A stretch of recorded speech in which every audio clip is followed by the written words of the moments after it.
Here comes the new one. It's called Ka Mast Hasina Aayil Ba.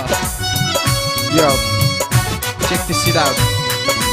देखा तानी देखा का मस्त हसीना आइल बा कॉलेज में।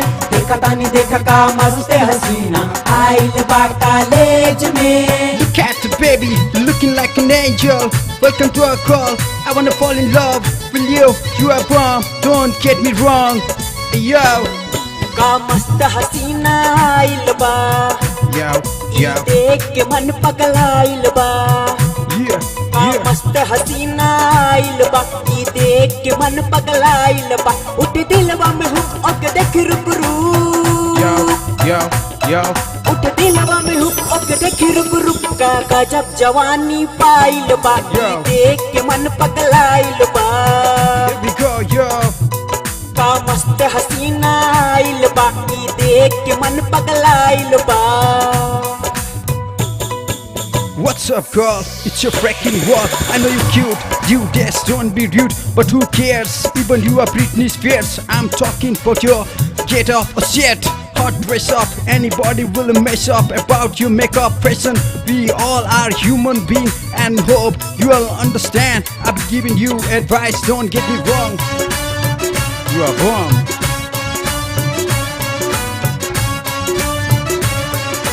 One, two, one, two, one, two, three, go. ऐसे चल बुझो चाल होई जाई बवाल का पढ़ी है ई लड़के।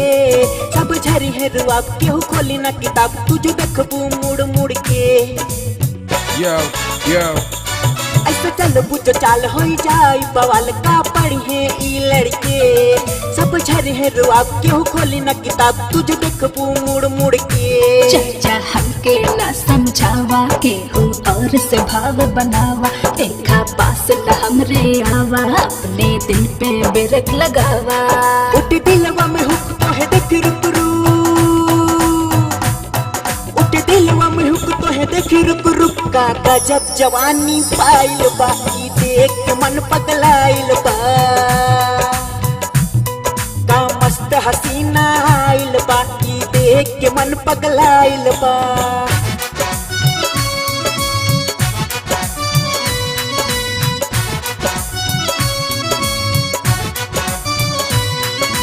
देखा तानी देखा का मस्त हसीना आइल बा कॉलेज में।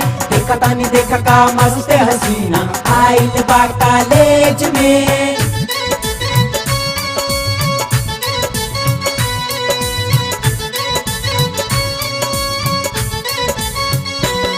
बाहर पाली बा उमर हम लागे डर घट जाए न कुछ घटना। थोड़ा ही ताम झाम तानी कारा रुक थाम ना सज के चलाए इतना। बाहर पाली बा उमर हम लागे डर घट जाए न कुछ घटना। थोड़ा ही ताम झाम तानी कारा रुक थाम ना सज के चलाए इतना। तो चल पे ऐसे सज के चाहे कितनन के दिल धड़के। आपन पे जाना खिसकावा तू हमरे चक्कर में पड़ के। उठ दिलवा में हुक तो है देख रुक रुक। उठ दिलवा में हुक तो है देख रुक रुक। का गजब जवानी पाइल बा। ई देख के मन पगलाइल बा। का मस्त हसीना आइल बा। ई देख के मन पगलाइल बा। देखा तानी देखा का मस्त हसीना आइल बा कॉलेज में। देखा तानी देखा का मस्त हसीना आइल बा कॉलेज में। का मस्त हसीना आइल बा। ई देख के मन पगलाइल बा। का मस्त हसीना आइल बा। ई देख के मन पगलाइल बा। देखा तानी देखा का मस्त हसीना आइल बा कॉलेज में। देखा तानी देखा का मस्त हसीना आइल बा कॉलेज में।